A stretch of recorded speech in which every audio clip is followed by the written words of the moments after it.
Let me address each of the points that the defense has raised in their oral argument. Sabi po nila una ay due process daw ang isang paulit-ulit na dinidiin ng defense. But there's no debate that due process applies in this proceeding, just like in any other proceeding.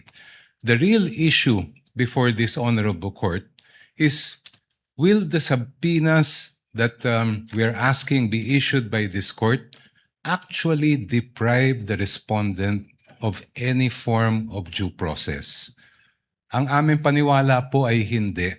And allow me to explain why. First of all, we are not yet at the stage where any evidence is being put in the trial or offered to the honorable court. Nandito pa lang po tayo sa punto na kung maari bang ipaproduce natin itong mga dokumentong ito. The defense will have every opportunity to make objections if and when particular exhibits or documents are identified by a witness and offered in evidence. Therefore, wala pong due process violation ang pag-issue ng subpoena. Second, the defense repeatedly cites the case of Duterte versus House of Representatives as, I quote, the law of the land, as I quote, controlling daw yung decision na yan. But I must remind the defense of that particular case and why the pronouncements quoted are mere obiter dicta, o kung sa simpleng salita po ay side comment lang. The entire Duterte versus House of Representatives case revolved around a different mode of impeachment. Kung maalala po natin, yan yung at least one-third na members of the House ang nagsampa ng kaso. And the entire decision discussed how due process should apply to that mode of impeachment. Totoo, may sinabi ang Supreme Court tungkol sa mode na ginamit po ng Saballa and the Cabrera complaints. Pero hindi po yun ang issue sa kaso ni Duterte. That issue is just a side bypass or incidental declarations of the court that are not controlling and are not the law of the land. And if you look mismo at the decision of the court, they expressly said, we are speaking of due process in relation to how these proceedings reached the Senate as an impeachment court, not this kind of procedure. Second, paulit-ulit din po nilang sinasabi na ang ginagawa po ng prosecution ay fishing expedition. Actually po, meron ng desisyon ang Supreme Court that addresses squarely this point. This case involved a case of unexplained wealth, the case of Republic versus Rabusa, GR 208183, decided August 31, 2022. Just like here, the prosecution in that case requested subpoenas for the production of bank records. Just like here, the argument was raised that this is a mere fishing expedition. In fact, hanggang sa Court of Appeals, ang sabi po ng Court of Appeals ay fishing expedition lang po yan. But please allow me to read just a portion of what the Supreme Court held here. I quote, "The Court of Appeals resolved that the bank accounts of Rabusa et al. Were protected under Republic Act 1405, that is the Bank Secrecy Law. Given the arbitrary demand to disclose the contents thereof, the Court of Appeals considered the inquiry as a fishing expedition to utilize evidence against Rabusa et al.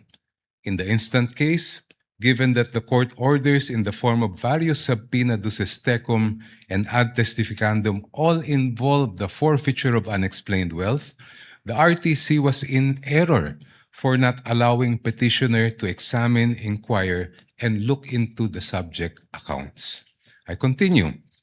"As the present proceedings on unexplained wealth are now encompassed within the exceptions of Republic Act 1405, The court orders subject of this case clearly fall within the orders that would enable the examination of the respondent's bank accounts as contemplated in the first exception. Thus, it comes clear that this court cannot sustain the RTC's and Court of Appeals theory that there was no court order authorizing the examination of the bank accounts. On the contrary, records prove that the RTC issued several subpoena duces tecum and ad testificandum, which required certain persons to testify in open court and present documents which pertain to the existence and identity of the subject accounts and also to the accounts, the contents found therein. I just move forward. Given the existence and propriety of the subpoenas, the evidence procured through the same should have been duly considered by the lower courts. This court cannot agree with the Court of Appeals' supposition that the examination of the respondents' bank accounts was but a mere fishing expedition to pin liability on them. Next, the defense repeatedly cites a number of laws to claim that the requested information and documents that we are asking from this court for the issuance of subpoena are confidential. Sabi po nila, confidential daw ito sa ilalim ng Republic Act 1405. Sabi po nila, confidential daw ito sa ilalim ng Anti-Money Laundering Act, pati ang National Internal Revenue Code, pati ang Data Privacy Act ay confidential din. Pero kung titingnan po natin, klaro po at malinaw po sa amin ang batas at ang utos ng saligang batas sa impeachment court na ito. You have the sole exclusive power to determine an impeachable offense, and that includes the power to find out, ferret the entire truth, and make your decision on that basis. I will not dwell on the exception to Republic Act 1405. That's very clear. There's an exception for impeachment. Pero paano naman po yung sinasabi nilang Section 8A ng Anti-Money Laundering Law?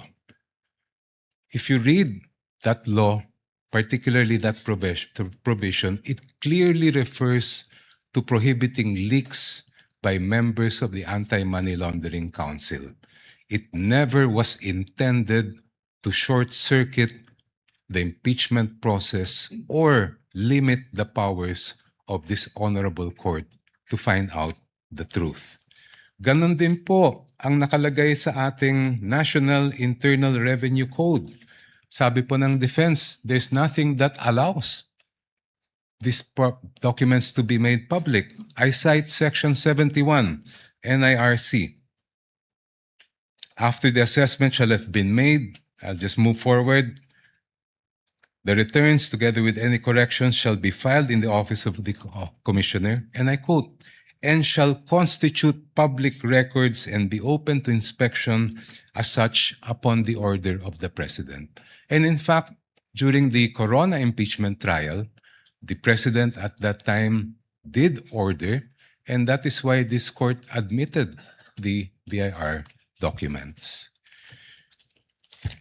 Your Honors, madaling sabihin na confidential ang ilang impormasyon at dokumento.